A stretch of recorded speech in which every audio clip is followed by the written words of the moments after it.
1965. What is the percentage of, and I have to ask this here, there's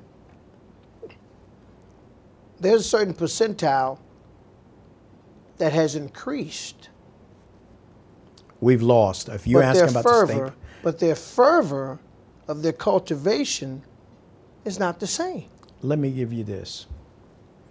And all law enforcement. Right. New Jersey, and I'm going state police now, don't have 13 African-American women out of 3,000 troopers. They don't have 13. Isn't there a quota there's supposed to be a certain amount of women? Women, white women, they only have 100 and some. They didn't have one of them until the mid-70s. So when they say women, it breaks down to a characterization of ethnicity? Yes. Yes. And then the highest ranking, former highest ranking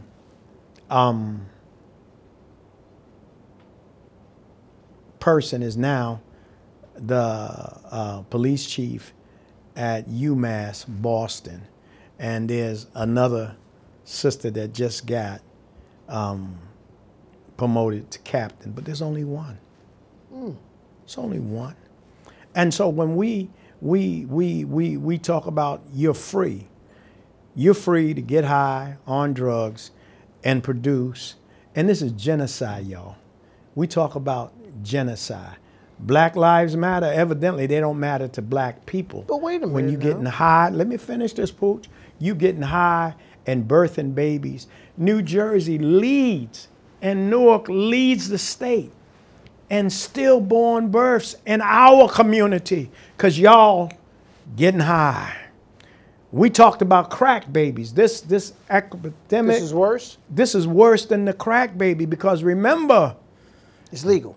It's legal. It's supposed to be legal. Is it because it's legal, in the words of Dr. Martin Luther King, don't mean it's righteous? Okay, well, let me ask you this. You go for a job to the post office, is it still legal then? Because that's the hit, that's the bullet. That's the bullet that's being missed. Right, here's the real hit. They're not supposed to. Let me take the company that I retired from after 38 years in one day, PSE&G. If you test for a controlled substance, you think I'm going to put you on a backhoe? You think I'm going to let you drive a truck? Better yet, do you want me that just had a joint fixing your furnace that might blow up your house? Public service, self-insured. Do you think they're going to hire you? But why did they do that? Because most government, not all, there's an element of greed that we don't talk about. And so the right greed gets to, we're seeing something now. This is the second senator from New Jersey. I could talk about some local politicians. And folks get mad when you call it out. But we have, as a people, have gone backwards with some black leaders. When I see Senator Scott, his mama was a sharecropper, and he stands up and says... That's the South Carolina or North Carolina? South Carolina. Stands up and says, America's not prejudiced. But your mama was a sharecropper. Then you've lost your sense of history and who you are. You asked about redlining. It wasn't that my daddy or your daddy couldn't afford a house in Milburn, but they better not be caught up there. Say Glenridge too, huh? Right. Police departments, and I'm part of it. I'm happy to be part of it. I'm happy to look at some of the things they do. But until mandated, police departments didn't want you in their town driving while black. Read right now. 2 weeks ago, the comptroller's report came out on the New Jersey State Police. 2024. They are worse than they were in the 60s. And so, y'all. From which perspective could you? A bunch of them. Driving while black, this and that.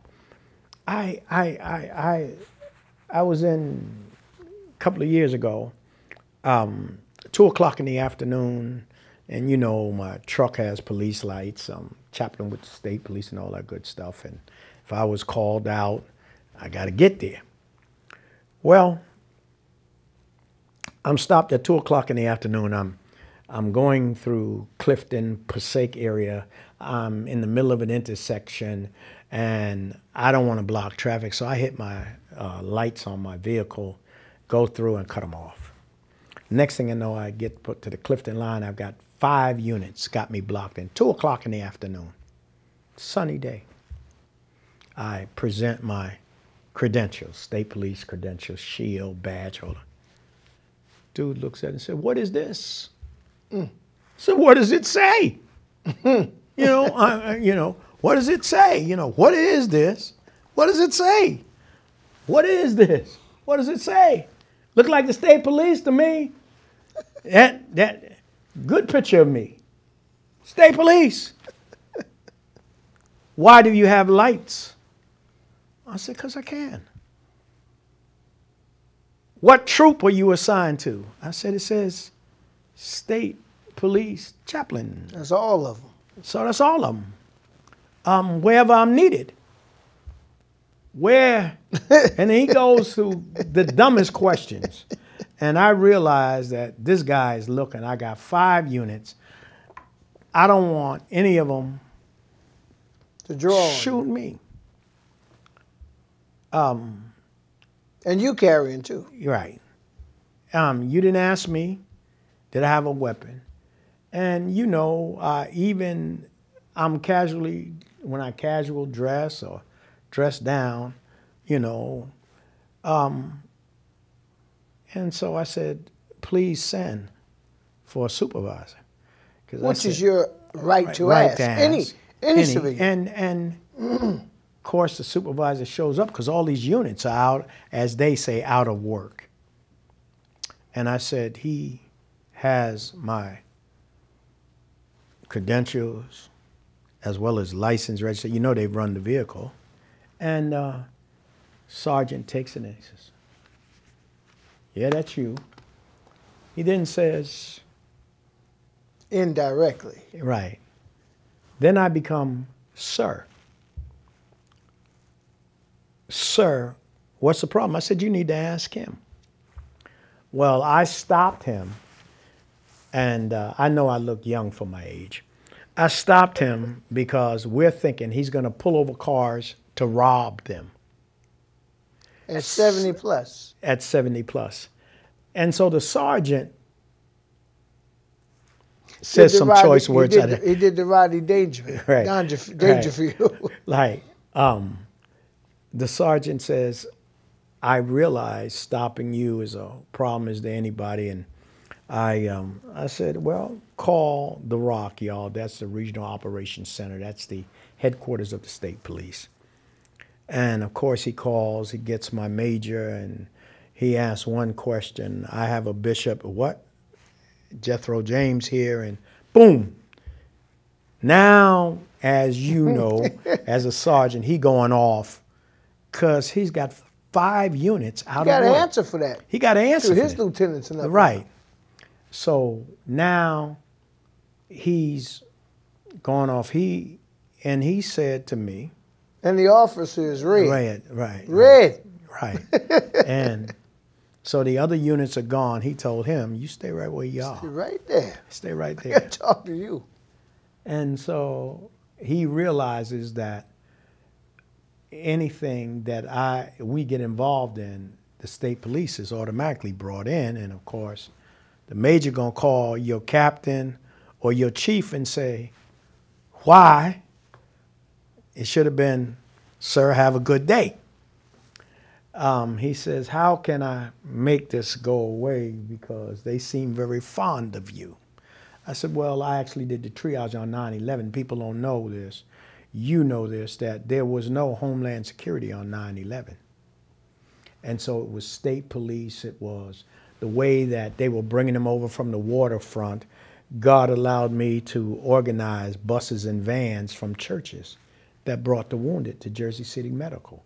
And there I did the triage. And so make a long story short, I said, you know what's wrong with this young man? He riding in a nice air-conditioned car. He's in the middle of the day.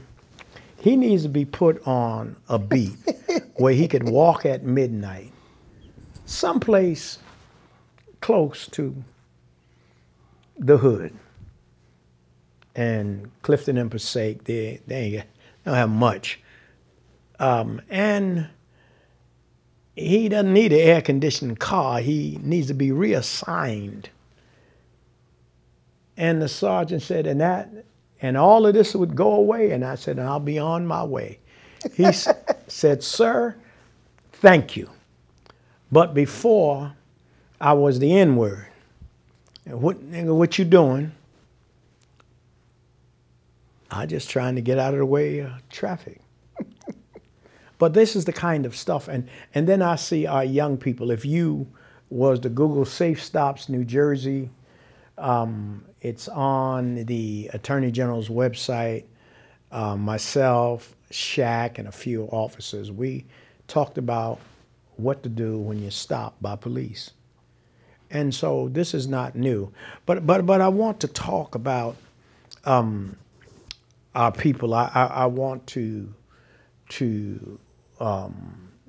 give a shout out and a condolence to the Warren family, the mayor of Orange, and the police director, and then and